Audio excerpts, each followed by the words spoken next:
everyone, and I thank Group Captain Mohandas for this kind introduction, and C2 for calling me here, and also Reddy's Lab for facilitating me to come here and give a talk.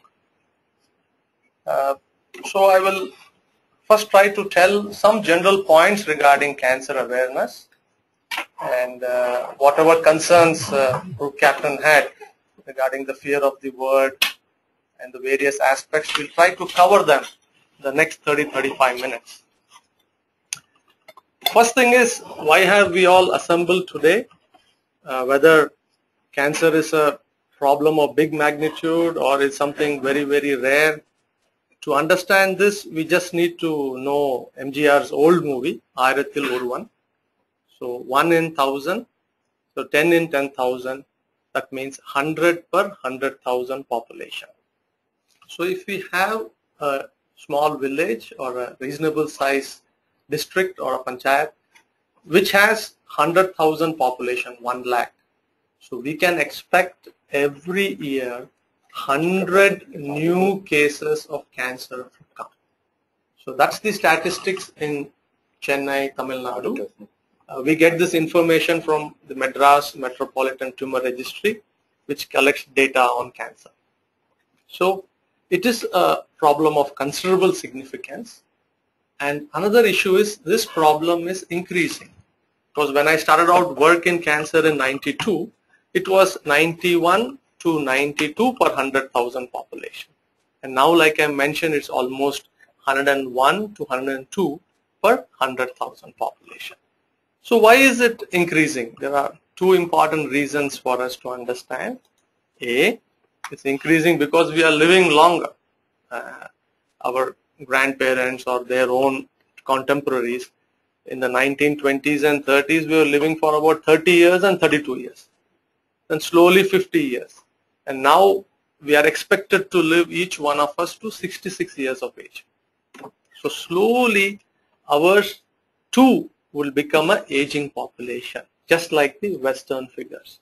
If you look at a developed country, they live till about 75 to 76, or in some countries even up till 80 years of age.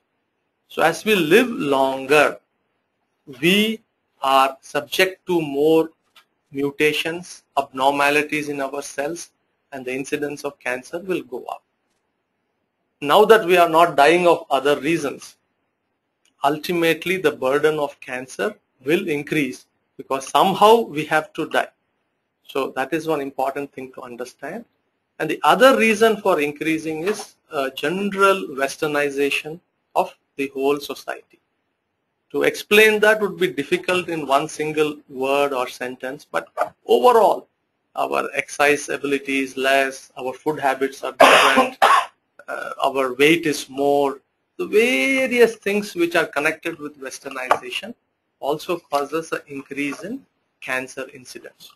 So it's going to be of a significant problem in our country, and by 2050, which is not very far away, 50% of the world's cancer will be in India and China. So that's how big the problem is. I'm trying to change this slide. How do I do it? I press this, nothing happened, then I press, okay. So the first thing is, what is cancer? So if you ask this question, almost everyone in the group, it need not be a medical person at all, everyone will be able to give a clear answer. There is increased proliferation of cells. So there is increased growth, and that is what is cancer. But remember, one very important aspect is loss of art of dying. That also is very, very important. All of us in this room are alive without cancer, and everyone outside are alive without cancer because our cells have an ability to die. Whenever it has completed its job, whenever it has completed its normal lifespan, there is what is called as a process of programmed cell death.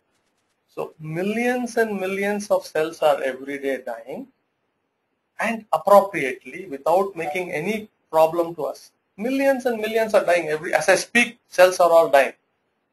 If the cells forget to die, So nowadays we all learn of art of living, but for us to be living, our cells have to know the art of dying. So whenever they forget to die, that is also another important reason for getting cancer.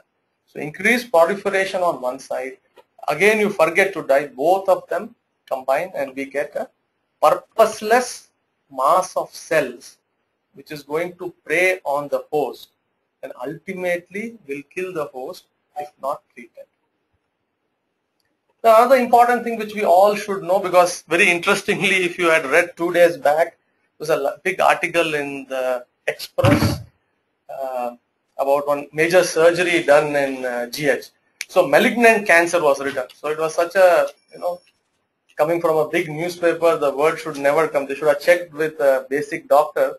The word malignant cancer will mean cancer or malignant. Cancer is malignant.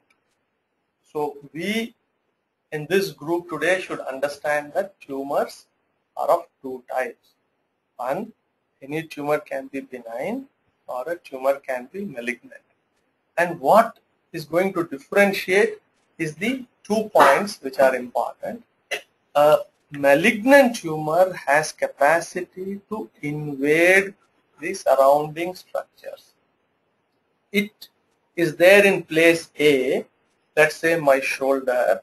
When it grows, it will try to penetrate down into my muscle, into my bone, or try to explode outside by breaking my skin. So first property is invades locally.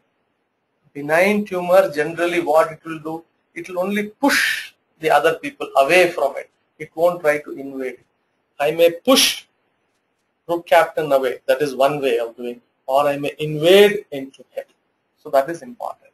Other thing is it goes places.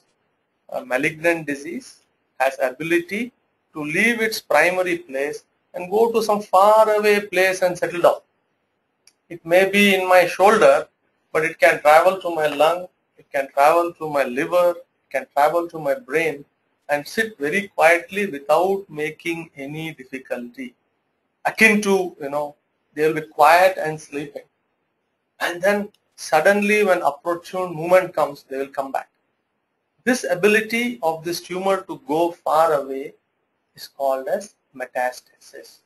So malignant tumor has capacity to spread out. Malignant tumor locally invades. So that is what is a malignant tumor. Cancer is a malignant tumor. So we should be very clear, there are many benign tumors which are not malignant. They may not really cause any problem to the patient, like tumor of the fat, tumor of sometimes muscle like lipoma, fibroma, etc. Then how do we diagnose cancer? So this is it's a big question, and in the movies it will all be shown in one way. Suddenly he's bleeding from here and there, or he's coughing out blood, or losing weight, etc. Well, by keeping the hand on the pulse or anything like that, we cannot diagnose cancer. We have to remove the tissue from the tumor or from the body, and this tissue should be seen by a doctor who is called pathologist under the microscope. So A, we have to remove tissue. B, it has to be seen under the microscope by a pathologist, and he or she will say this is malignant. And this is a very, very important thing here, because most of us sitting in the room or elsewhere always will be under this concern. If you touch the tumor, if you keep knife on the tumor is going to grow, explode, and it is going to cause dissemination. That is a common layperson thoughts. So this slide is to inform that appropriately done biopsy, that means removal of tissue, is called biopsy, does not cause any increase in cancer or spread of cancer, and it is the mandatory first step to get the diagnosis of cancer. And then obviously the most important thing, how it is treated. The oldest form of treatment is surgery, where they remove the tumor. Radiotherapy, where you treat with X-rays, and then chemotherapy, where we use medicines to treat cancer. Then we have one important concept. Remember what is called as the multidisciplinary concept. Initially, every disease one doctor will treat. But remember, cancer is not to be treated generally by one doctor. It needs a big group of doctors, physicians, radiation oncologists, surgeons, pathologists, radiologists, occupational therapists, so many people, counselors, all are needed to in one big team to take care of one patient, never by individual doctors, because most times cancer needs more than one type of treatment to cure. Another important thing nowadays is organ conservation. If you go to a proper oncology team who are well versed with all the treatment aspects, good benefit will come to the patient. How? Initially, if there is any tumor, the whole organ used to be sacrificed. If there is breast tumor, remove the breast. If voice box tumor, remove the voice box. Tumor in the hand, remove the hand. This leads to poor body image. So what is the concept nowadays is if we can preserve the organ, preserve it. That is done with the help of all teams. So just single team cannot help in preservation. So the important message in this slide is cancer is to be treated by a group of specialists, and now they are looking and thinking differently, try to preserve the organ without compromising on the long-term longevity of the patient. This slide will take some other time. So these are some of the common cancers in our country. If you look, the top 3 will be changing every year. And this is all from South India, I am telling, from Chennai specifically. So stomach cancer, esophagus is unavupada, lung cancer, head and neck, that is in the oral cavity, voice box, cheek, tongue, all of them are head and neck. And non-Hodgkin's lymphoma, that is a tumor of the lymph nodes. Woman, look at it, there's breast, then cervical cancer, that is Garbhapai Dwaram, ovary, that is Muttapai, head and neck is again the mouth, etc. and non-Hodgkin's lymphoma. So these are the common cancers in South India.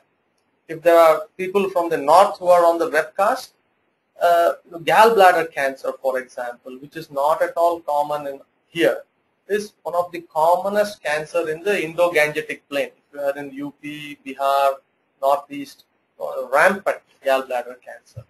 So some cancers have unique locations in our country. So, but this is one of the common cancers in South India. Well, this is an important slide which we need to come to. Is there any way to prevent cancer? When I started out training in medical school in 3rd year, we have pathology. That is the first time we read about cancer. I was quite excited. I removed the cancer chapter. The first line there was, if you want not to get cancer, there was a gap. You should not be born at all. So that was in 1984 when I started my training. So if you are born right from birth, even before the child is born, it can have cancer in vitro. As it is born, it can have, and right till we die at the ripe old age, we can get cancer. So no age is exempt from cancer. But is there ways in which we can prevent? So which we shall look closely. One is primary prevention. That means I should not get cancer. The people here should not get. The community should not get. So first thing is say no to tobacco in any form. That is the most important message today. Though nicely in the TV and the movies, whenever the hero or villain is smoking, caption is coming nowadays. Smoking is injurious, nice caption is coming. But we need to really put it into the community that saying no to tobacco in any form. Healthy diet, that is very, very important. Look at the colored fruits and vegetables. They have a very important role in preventing cancer. So we should have a significant portion of fruits and vegetables. Exercise, I'm also not saying that I'm regularly exercising, but each one of us, I think we should take clue from Group Captain Mohandas. He looks the most trim here. So we need to exercise at least about 40 minutes a day. That's very, very important. Then we'll look at these things in slight more details. Tobacco is the only consumer product which killed even when used as intended by the manufacturers. So that's very interesting. So basically there are many chemicals. Actually there are more than 1,000 chemicals in the smoke when we take the cigarette. What we inhale is called as the mainstream smoke. We take a drag, it's mainstream smoke. What we keep in the hand between the drags is the side stream smoke. Both are equal, same. But luckily, when you keep it outside, it gets diluted in the atmosphere. So the other person gets a lesser dose, but the same dangerous chemicals. Mainly the polycyclic aromatic hydrocarbons, which cause DNA damage and cancer. So that is a very important point. So this is just to tell you it's such a difficult habit to quit. See, the man on the right has voice box cancer, for which his voice box has been removed by the surgeon, and he has a permanent tube in the neck. He has to breathe through a hole. It's called as the tracheostomy, but he's smoking through the tracheostomy. See, that is to tell the community that it's a very difficult habit to quit, but we can quit. But it's a very difficult habit, and this habit goes right up to the grave. And all of us have heard this, that stopping smoking is very simple. I have done it 100 times. That means we'll stop, we'll start. Stop, stop. We can't stop it permanently. So the message in this slide is, this is a habit which is very difficult to kick. And the best way to do is not to start at all. And in the audience which is sitting here, nobody is going to start at this age. It's going to start at 17, 18 to 25, and very unusual after the age of 30. Very few people become smokers after the age of 30. So we need to permeate the message that don't start. Then obviously, if it's a medical college or engineering college, and when the finances run thin at the end of the month, we'll smoke beedis. Many of us will go out and smoke beedis, and they'll come happily telling that the beedi is very safe, there is no problem, I only leaf, nothing will happen. This is just to tell you that beedi is equal to or worse than cigarette. The answer is any form of tobacco, hookah, cigar, beedi, cigarette, tobacco, snuff, all are harmful. So we should not get into that.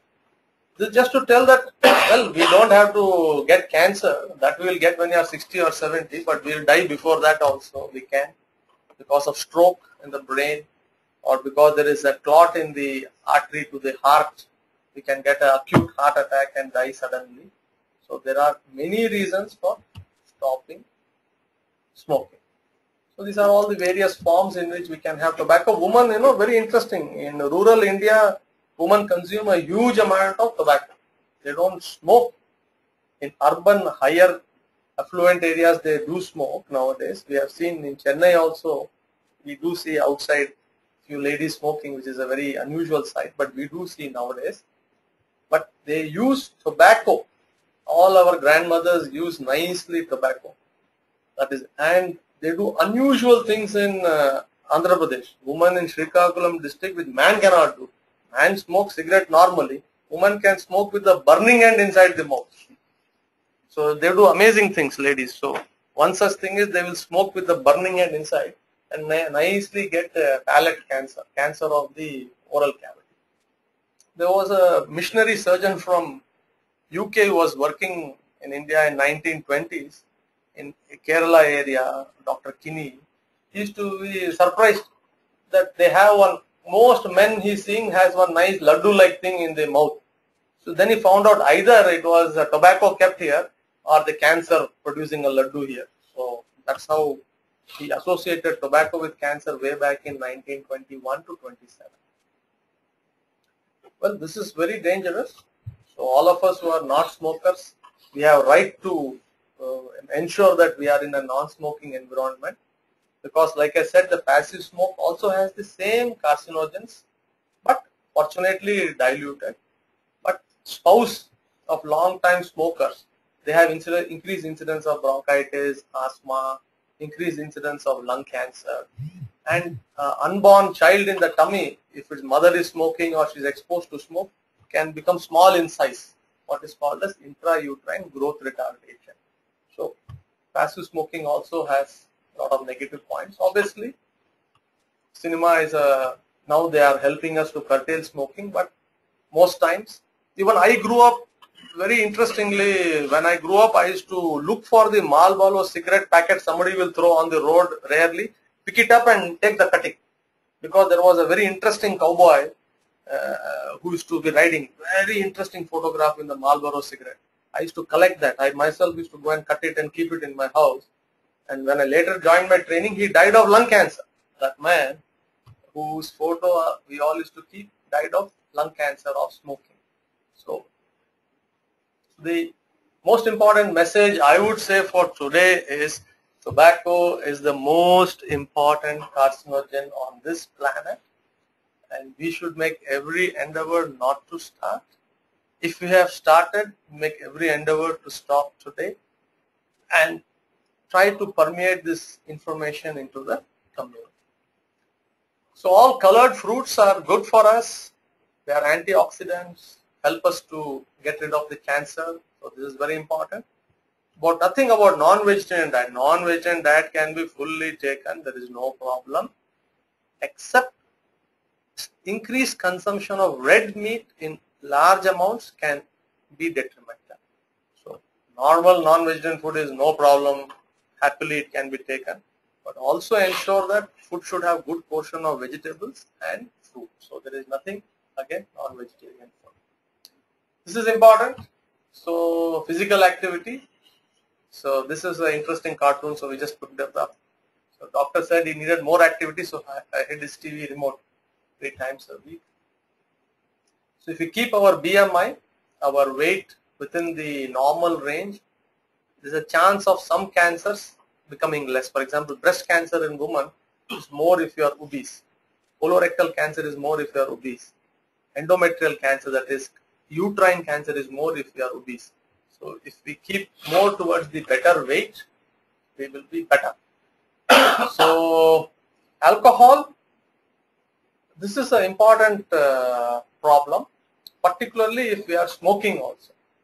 So if you smoke and consume alcohol, then all cancers in the oral cavity, in the voice box, everything will start increasing. So by itself, it causes other damages like liver problems, cirrhosis, etc., marital problems, financial problems. So many things it will cause. When linked with cigarette, it can cause all these head and neck cancers. So alcohol should be kept to the minimum, and there should not be increased consumption of alcohol at all when you are looking at cancer prevention. Well, this is a pitiable sight. You see big time advanced cancers, and we hope that we don't get to present to the doctor in this particular stage. This is because of so many things. One is ignorance in our country, our country being so huge, so big, and most of the population are in rural India. For them to come to this place, slowly get the diagnosis. So there are various reasons why we could come like that, but today we will try to see some of the warning signs of cancer by which we may educate ourselves that we may present a bit early to the doctor. So though all these things are there, weight loss and cough, hoarseness, remember all these are more commonly because of common problems. If I have weight loss, first thing is I want to look lean and trim, so I want to reduce my weight, or I have diabetes, I want to reduce my weight. If I have persistent cough, then I have got some viral infection, Margai Masam, so I go out, I get some cold cough. Hoarseness of voice, I give a lecture today, evening I may be hoarse, or I go to IPL match, then definitely next day morning I am hoarse. So what I am trying to tell is, none of them is equal to cancer. So after listening to this today, tomorrow we should not be in front of the doctor. Doctor, I have cancer because the voice is changed, or you have some small problem. I have not passed motion because I went to some far off place. The bathroom is not good. I don't pass motion for 3 days. So for that and all, we should not land up to the doctor. But there is no reason I'm losing weight. I'm coughing for more than 6 weeks, there's no reason. I'm hoarse for more than 6 weeks.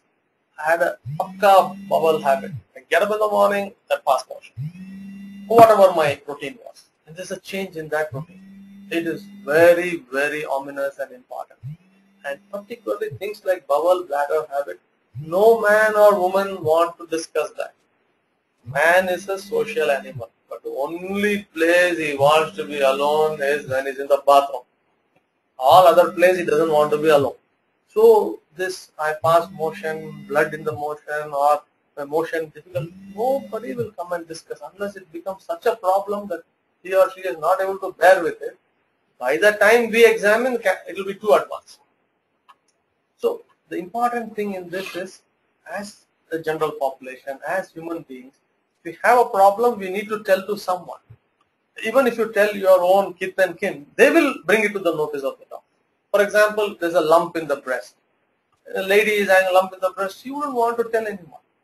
It may be 6 months before she tells someone, it will be too late. But if she just tells her sister, or she tells her mother or someone, that person will drag you.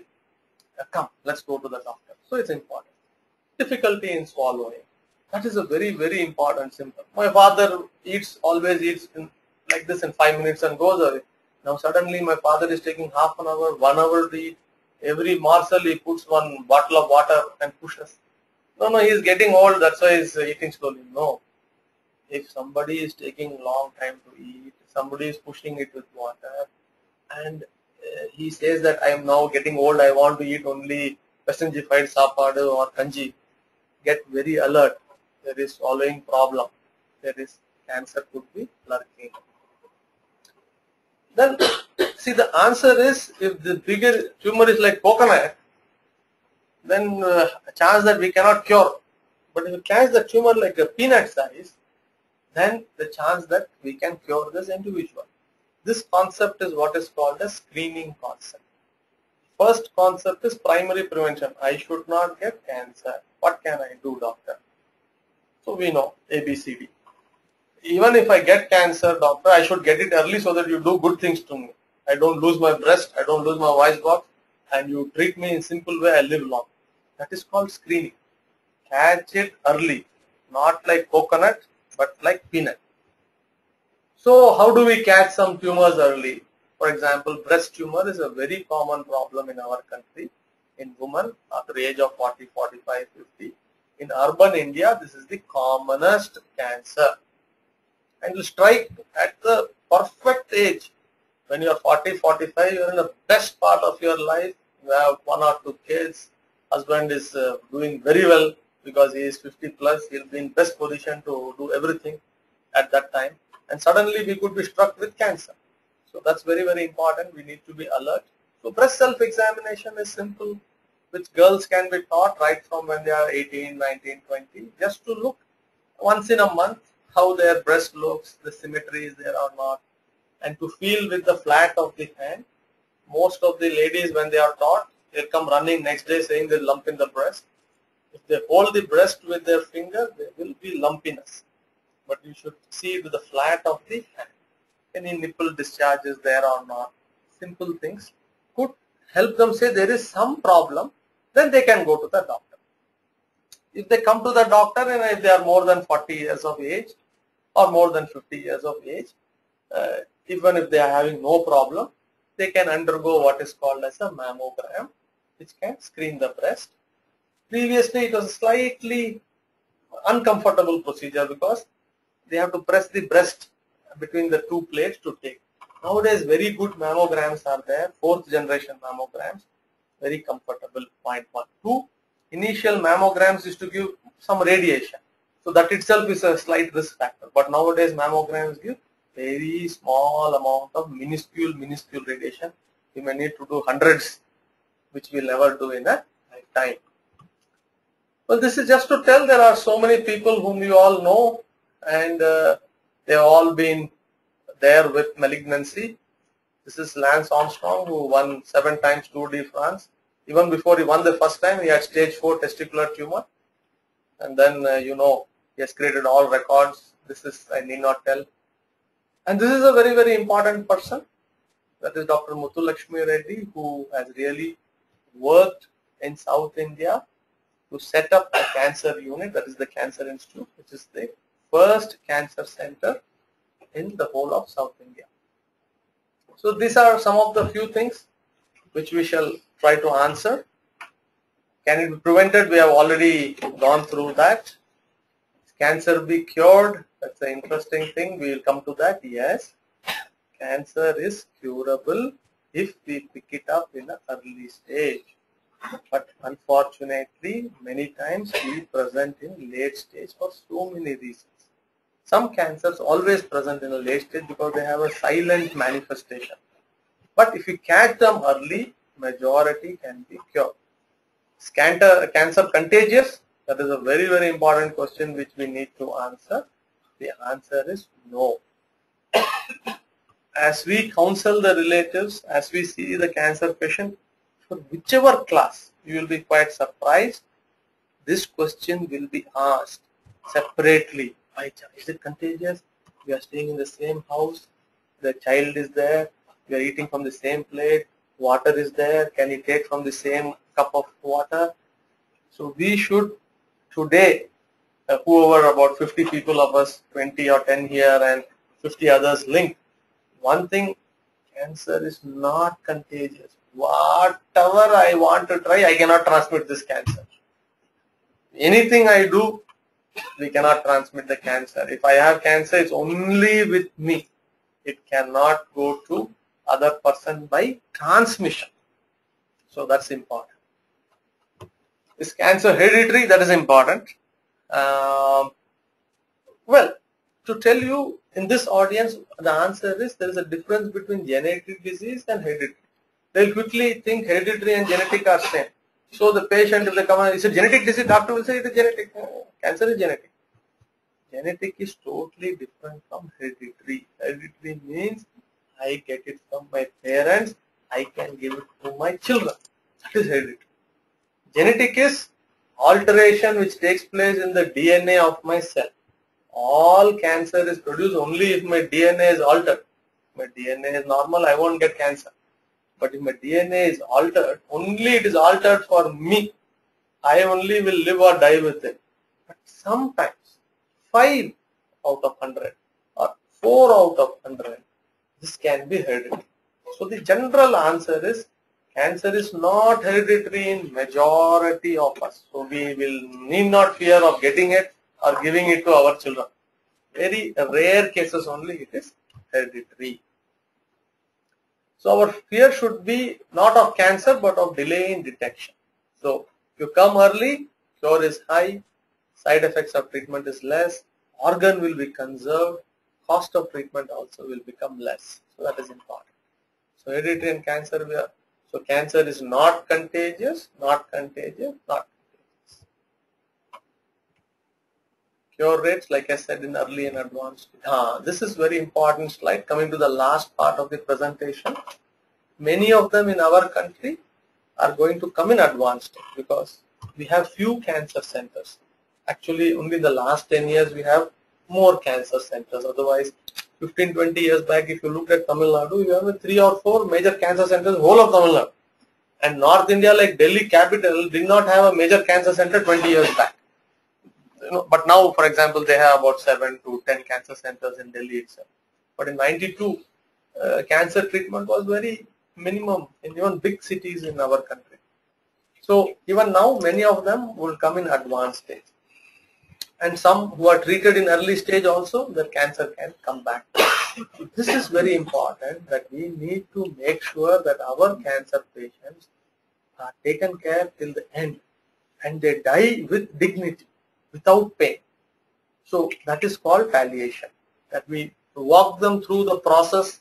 Once we say that we can't cure you, we have to walk them through the process. This process could be 3 months, could be 6 months, could be a year before he or she dies. And we have to ensure that the death is with dignity, without pain.